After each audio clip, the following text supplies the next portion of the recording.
Ebibala ebyakasembayo okufulumizibwa ku ndwadde y'okusannyalala oba giyite stroke biraga nti omuwendo gw'abantu abakwatibwa endwadde eno gweyongedde, nga kati ku buli bantu bana b'oyitako omu ku bba alina obubonero bw'okusannyalala okuva ku bantu 6 nga bwe gubadde gye buvuddeko. Okusinziira ku kunoonyereza kw'abakugu, kizuuliddwa nti obulwadde buno businze nnyo okwegiriisiza mu bakyala. Stroke oba okusannyalala, abakugu bakinnyonnyola nti kiva ku kubeera ng'omusaayi tegutuuka bulungi ku bwongo. Omusuwa ogutwala omusaayi ku bwongo gukyayinza okuba nguzibikidde mu bulago gye tuyita carotid artery oba ne guzibikira mu misuwa egimu ku bwongo omuntu n'afuna ischemic stroke.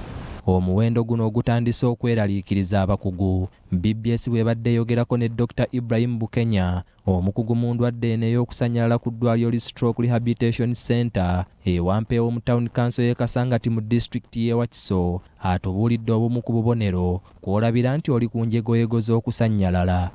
Buli lw'obeera ng'ofuna ekifu ku maaso oba ekizikiza kiggwira, kiba kitegeeza nti ogutandise okufuna kino ekirwadde ekyokusannyalala. Obubonero obwo nabwo olina okutwala nga bukulu. Buli lw'obeeraawo nga obadde oyogera naye ng'owulira olulimi terukyasituka, luzitowa, okalubirizibwa mu kwogera ate nga toli mulwadde wa kirimi, kiba kitegeeza nti ogenda kufuna ekirwadde kino ekyokusannyalala. Akabonero nako kakulu. Ku ddwaliro lino tukulunguddewo essaawa ezisukka mu 4, kyokka kumpi buli ddakiika 10 wabaddewo omulwadde aleetebwa oba oyo afuluma oluvannyuma lw'okufuna obujjanjabi. Bangi ku bawulira endwadde eno ey'okusannyalala balowooza nti ekwata abo bokka abakuliridde mu myaka, kyokka Dr. Ibrahim Bukenya atubuulidde nti eno etigomya ab'emyaka gyonna.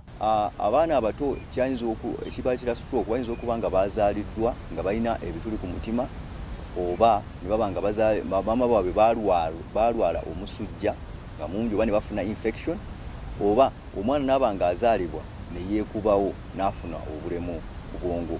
Omuntu buli gy'akoma okukula bw'asuka emyaka 4 okudda waggulu aba asemberera akati okubeera nga afuna ekirwadde kino ekyokusannyalala, kubanga buli omuntu lwakula n'ebitundu bye byonna ebyomubiri biba bikula. Ono agamba buli lunaku bafuna abalwadde abawerako, kyokka akakasa nti endwadde eno ewona singa oyo gw'ebeera ekubye ayanguwa okufuna obujjanjabi. Wabula ono aliko amagezi g'awadde okwewala okukwatibwa endwadde eno omuli okulya emmere ezimba omubiri, okukola dduyiro n'ebirala. Naye obulwadde bwa stroke buwonera ddala singa oba ogenze mangu nnyo mu ddwaliro oba ne bakutwala mangu mu ddwaliro ne batandika obujjanjabi obutandikirwako n'obugoberera, ate n'ogenda mangu n'otandika rehabilitation therapy.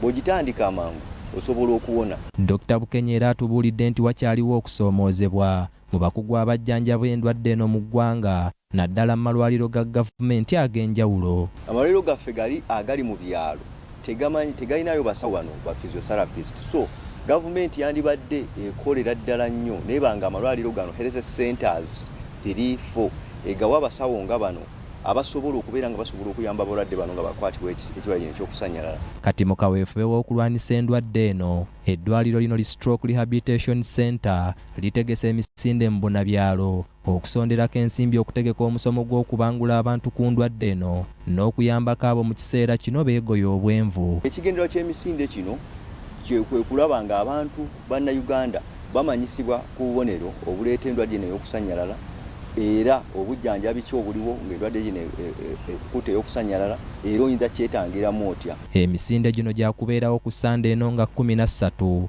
era abantu basabiddwa okugyettanira mu bungi okutaasa obulamu bw'Abannayuganda. Dennis Ntege, BBS Terefayina, Ageesigika.